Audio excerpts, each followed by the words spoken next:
आपने इस चैप्टर में पहले पढ़ा इंडिया में कैसी कैसी इनइक्वालिटी एग्जिस्ट करती है। कास्ट इनइक्वालिटी, लोअर क्लास के लोगों को जहाँ अपर कास्ट रहती है या जो जो वो फैसिलिटीज लेते हैं वो सब उनको नहीं दिए जाते। एजुकेशन की, मेडिकल की कोई फैसिलिटीज उनको नहीं मिलती। फीमेल पे भी फीमेल के साथ भी बहुत ज़्यादा डिस्क्रिमिनेशन किया जाता है, उन पे भी अत्याचार किया जाता है। और आपने देखा कैसे डिफरेंटली चैलेंज पीपल को, वो जबकि उस जॉब के लिए मतलब बिल्कुल सुटेबल है, क्वालिफाई भी कर लेंगे, फिर भी उनको क्या क्या कह के रोक दिया जाता है। जो उनके राइट्स हैं वो उनको नहीं दिए जाते। तो ऐसा सब ना हो इसके लिए कुछ प्रोविजन है जो हमारे कॉन्स्टिट्यूशन में लिखे गए हैं और वो सबको मानने पड़ते हैं। वो मानना सबके लिए जरूरी है, चाहे वो कोई भी हो। The Indian constitution recognizes that all people are equal. Indian constitution ये मानता है कि सारे लोग बराबर हैं and no individual should be discriminated on the basis of caste, religion, gender, tribe, economic standing और एजुकेशन। और किसी भी इंडिविजुअल से आप भेदभाव नहीं कर सकते। अब जो प्रोविजन है जो हमारे कॉन्स्टिट्यूशन में लिखे हैं वो क्या है? All people are equal in the eyes of law. कानून की नजर में सब बराबर है, चाहे वो प्रेसिडेंट हो या कोई ऑर्डिनरी सिटीजन हो। मीन्स कि अब जज को कोई भी फैसला देना है तो वो ये नहीं देखेगा कि ये अमीर है तो मैं इसके हक में फैसला दूं और ये गरीब है तो मैं इसके अगेंस्ट जाऊं। ओके, अगर जो भी गिल्टी है उसको पनिशमेंट मिलेगी ही मिलेगी। And everyone has to abide by the laws laid down in the constitution. और हमारे कॉन्स्टिट्यूशन में जो भी लॉज लिखे हैं वो हर एक को ही मानने हैं। Constitution prohibit discrimination. अब कॉन्स्टिट्यूशन जो है वो मना करता है हमारा कि कुछ डिस्क्रिमिनेशन आप धर्म के नाम पे, रेस, ह्यूमन रेसेस के, कास्ट के नाम पे, male female, place of birth, इस पे कोई भी किसी से भी भेदभाव नहीं करेगा। All citizens have equal rights to use wells. सारे सिटीजन्स कुएं, टैंक, बाथिंग घाट, रोड जो भी गवर्नमेंट ने बनाया है सब लोगों का उस पे इक्वल राइट है।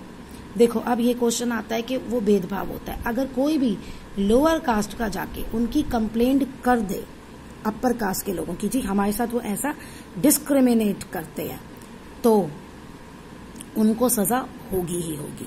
ये देखिए ये पॉइंट अपना। The constitution also prohibits untouchability and it's practices in any form. ये तो अब इंडिया में इतना नहीं होता, पहले था कि छुआछूत कहते हैं कि लोअर कास्ट के लोगों को छूना भी नहीं है। अब जो भी ये फॉलो करता है तो उसे अच्छी खासी सजा दी जाती है।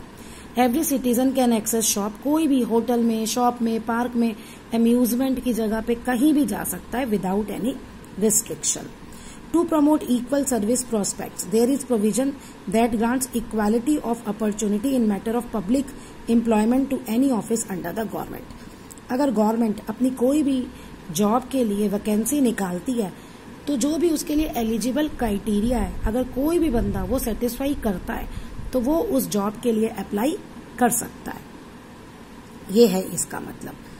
To include people with disabilities in the mainstream. अब कहते हैं जो डिसेबिलिटी है मतलब जैसे डफ है, डम है, ब्लाइंड है, तो वो अपने आप को लोअर महसूस करते हैं, मेन स्ट्रीम से उसे अलग महसूस करते हैं। तो उन लोगों को मेन स्ट्रीम में लाने के लिए गवर्नमेंट ने एक लॉ बनाया, एक्ट जो मतलब 1955 में लागू हुआ। और वो क्या था? It ensures them equal treatment and free education. कि उनको भी इक्वल जैसे औरों के साथ ट्रीट किया जाता है वैसे ट्रीटमेंट मिलेगा और फ्री एजुकेशन मिलेगी। ठीक है। अब ये it emphasises that all public building should be disabledly friendly. अब ये आप ऐसे ले सकते हो, आप मेट्रो स्टेशन पे देखो, मेट्रो स्टेशन पे स्टेयर्स भी होता है प्लस लिफ्ट भी होती है। तो वो लिफ्ट किसके लिए होती है? वो हम लोगों के लिए थोड़ी होती है, हम तो बिल्कुल सही है। तो डिफरेंटली चैलेंज लोग जो होते हैं ना, जिनको कोई प्रॉब्लम होती है, वो उनके लिए होते हैं ताकि वो भी फर्स्ट फ्लोर पे या सेकंड फ्लोर पे जहां आगे मेट्रो चल रही है वो उस पे आराम से उसको एक्सेस कर सके। ओके, अब है equality through welfare schemes. Government भी बहुत सारी स्कीम्स चलाती है जिससे कि गरीब जो है वो भी तरक्की कर सके और वो भी ऊपर उठ सके। The other way through which a government is trying to advance equality is assured in constitution is by promoting welfare scheme. जो इनका वेलफेयर स्कीम्स का जो मेन एम होता है वो होता है कि कास्ट, क्लास और रिलीजन को ध्यान में ना रखकर सबको बेटर अपॉर्चुनिटीज दी जाए, चाहे बेटर अपॉर्चुनिटीज एजुकेशन में हो, चाहे मेडिकल में हो, चाहे जॉब में हो। तो सबसे पहले तो जो बेटर अपॉर्चुनिटीज है बेटर वो एजुकेशन में मिलनी चाहिए, क्योंकि कोई एजुकेटेड पर्सन ही असेट्स बन सकता है, लाइबिलिटी नहीं, मतलब वो कमा सकता है, वो बोझ नहीं बन सकता। अब एक इम्पॉर्टेंट स्टेप जो है प्रमोटिंग इक्वालिटी वो है mid day meal. Mid day meal क्या है कि गवर्नमेंट के स्कूल्स में बच्चों को खाना दिया जाता है, ओके, जो गरीब हैं, जो खाना भी नहीं अफोर्ड कर पाते। ये स्कीम सबसे पहले 2001 में तमिलनाडु ने इम्प्लीमेंट की थी और बहुत सारे एडवांटेज है। ल्योर ऑफ फ्री फूड कहता है ये लालच होता है कि खाने का। अब गरीब के बच्चे जिनको खाना नहीं मिलता वो ये सोचेंगे चलो हम स्कूल जाएंगे, कम से कम हमें खाना तो मिलेगा। उससे led to the increase in the number of enrolment, तो मतलब बच्चों की संख्या बहुत स्कूल में बढ़ गई। अटेंडेंस ऑल्सो इम्प्रूव्ड, अब जो बच्चे पहले छुट्टी मारते थे वो भी नहीं मारते, वो भी रोज आते हैं। Earlier children went home on the pretext of having food and did not come back. पहले बच्चे कहते स्कूल जाते, वेंट होम, घर जाते थे on the pretext of having food के खाना मिलेगा, और डिड नॉट कम बैक, दोबारा नहीं आते थे। लेकिन अब ऐसा नहीं है। It also help in reducing caste discrimination, अब इससे कास्ट डिस्क्रिमिनेशन भी कम होने लगा। क्यों? क्योंकि अब तो स्कूलों में सबको इकट्ठे बैठ के ही इकट्ठे खाना खिलाया जाता है। ओके, नेक्स्ट है आपका सर्व शिक्षा अभियान। सर्व शिक्षा अभियान मतलब सबको एजुकेशन सबको मिले। तो अब इंडिया में एक ये है कि accessible to maximum possible number 16 से 14 एज के ग्रुप्स के, स्पेशली गर्ल्स और डिप्रेस्ड सेक्शन के जो सोसाइटी के बच्चे हैं उनको एजुकेशन मिले, ये है इसमें। अब the government is promoting many more scheme to bridge the gap between various segments of society. कहते जो अब गैप आ गया ना, जो खाई आ गई है, उसको भरने के लिए गवर्नमेंट बहुत सारा काम कर रही है। But what is critical is that there is a need to respect every individual uniqueness and to change the mindset of the people।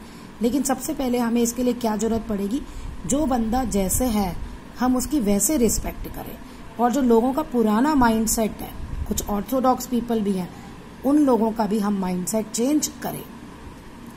It is necessary that people change their outlook only when it is possible to end inequality in society.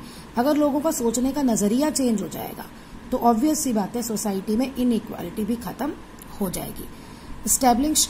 Establishing inequality in a diverse country, कहता अब ये inequality को establish करना हमारी country जहां इतने धर्मों के लोग हैं, अलग अलग भाषाओं को बोलने वाले लोग हैं, आवर इज कॉन्स्टेंट फाइट, लगभग आपस में लड़ते ही रहते हैं। Changing the way of thinking prevalent since ages, तो जो पुराने जमाने की सोच है जो अब भी एग्जिस्ट करती है, हम लोगों को उसको खत्म करना पड़ेगा।